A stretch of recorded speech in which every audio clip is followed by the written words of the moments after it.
Thank you, Michael. Good morning, everybody, and thank you for your time. Today is a solemn day for our sport, and it's a day that nobody wanted. We have always been tournament ready, and that is down to John Dutton and his team and the outstanding work that they've done. That said, one of our values as a Rugby League World Cup 2021 board has always been to deliver a world-class tournament. And after much deliberation, it was decided unanimously yesterday that we are not in a position to host the World Cup this year as planned. And as such, we've agreed that we will deliver the tournament in 2022. The key point of our decision making has always been about player voice and player choice. And not just the men, this is about the women and the wheelchair tournaments as well. And that has been our absolute focus. And as such, we've made the very tough decision to put the tournament back by 12 months.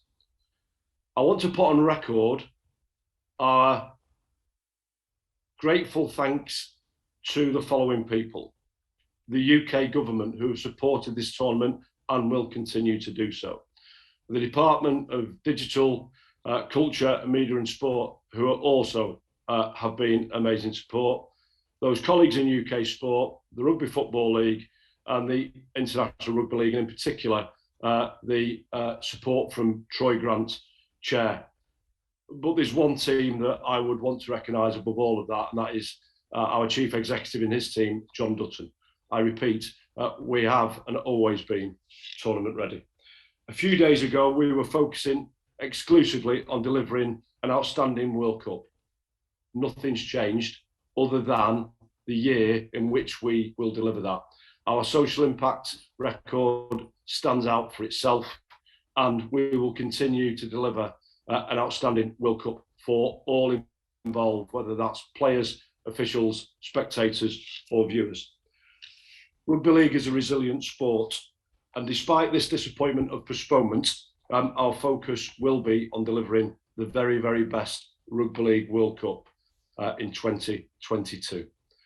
Thank you. Along with John and Troy, I'm happy to take any questions, and I'll hand back over to Michael. Thank you.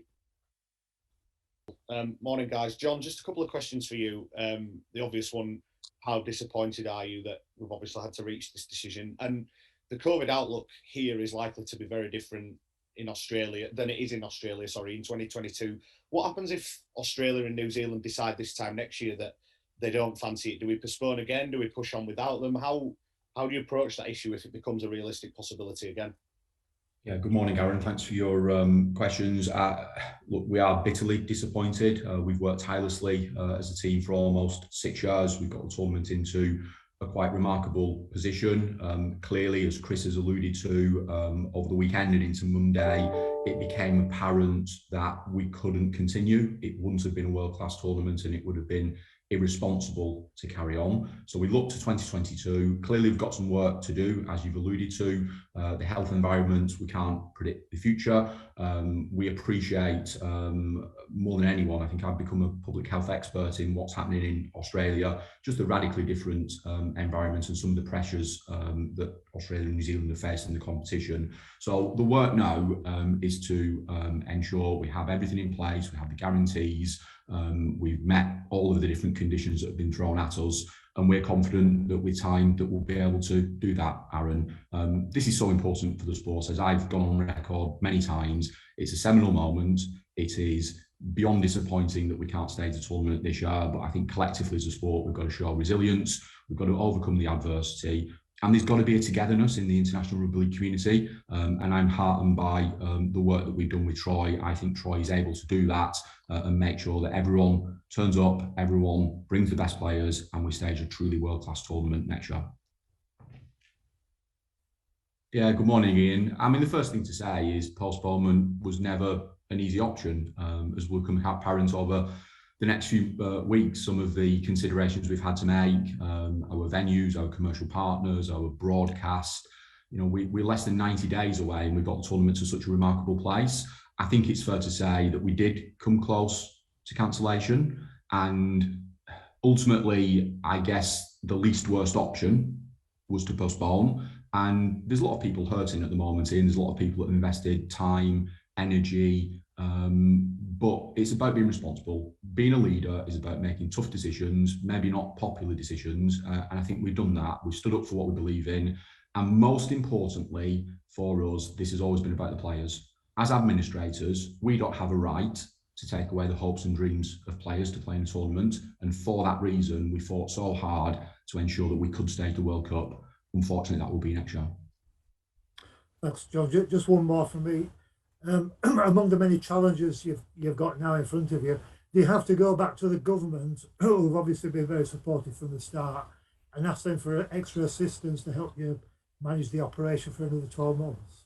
There's some more conversations to be had, but what has been uplifting is throughout the whole process, UK governments have stood side by side with us, both civil servants and politicians. Many of the civil servants represented at our board meeting yesterday. So clearly there's some more work to be done. What I would point to, Ian, is our exceptional commercial performance has really helped make sure that we don't have any great demand on the public purse given the significant investment so far. Thank you. Thanks, Ian. I think James Dayton, you were next. Thanks, Michael. Hi, John. I just wonder what the New Zealand and Australian authorities say in terms of defending their stance when it's put to them, as I'm sure it has been, that obviously they have competitors, athletes in Tokyo at the moment. Australia are sending their rugby union team over to Wales in June, and New Zealand have their cricketers here in November, and New Zealand have their cricketers here in June. What do they say when that's put to them? Yeah, good morning, James. None of that is lost on us. I go back to a month ago or 100 days ago when we said we were ready, and we absolutely were ready. And all of those considerations, we've been talking to Australian Rugby Union, we've been talking to the All Blacks, we've been talking to cricket, we've been talking to people out in Tokyo, and making sure that we were able to provide a safe environment. I think most importantly now, James, we've got to look forward rather than look back. And as I referred to earlier, I and the board, and Chris in particular, was not prepared to let administrators take away the opportunity of players to play in the World Cup. That's not our job. Our job is to create the platform and let them thrive. So it's for that reason. Lots of people will say lots of different things, James. I am only interested now in looking forward. And you always do focus on the positives. Is there any aspect of the tournament that will now take place next year that could be all the better for the delay? Yeah, I think our social impact programme, for 3 years, we have made a positive impact on people's lives. We've got another 12 months with which to do that. We've met with our host towns and cities, all 18 of them. The support has been incredible. I've gone on record before to say the likes of Warrington and St Helens and Leigh, this will be the only time that they get to stage a World Cup, and for that reason, we've got 12 more months to work with them. But I think this moment has to be unifying, so that the sport comes together. And if the sport comes together, it will be more powerful for it. The sport's overcome great adversity. We are a resilient sport, and as disappointing as this is about positivity, and this is about looking forward. Thanks. I think when we take a step back, and clearly we've got some more work to do over the coming weeks, we will probably be in a stronger financial position in 2022. Clearly we've had some exceptional cost to meet in terms of charter flights and private managed quarantine, etc., that we anticipate won't be there in 2022. That's obviously balanced by some of the things you said around rebates, ticket refunds, etc.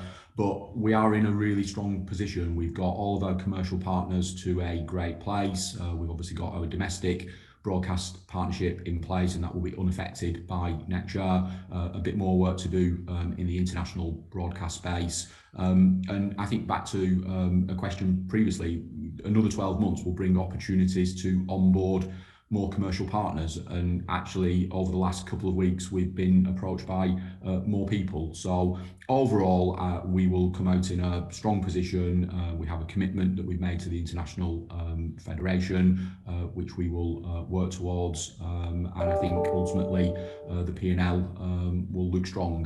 Clearly we've just got a bit more work to do, as Chris said at the start. For the last 6 years up until 48 hours ago, we were planning to stage the tournament this year, so there's definitely some more work to do. Thanks, John. Does it require more funding from the UK government in the meantime? We've got some more conversations to have with government, and we've just got to work through the scenarios, but we believe we'll be able to stand on our own 2 feet for as long as we can through our exceptional commercial performance. Cheers, thanks so much. Good luck.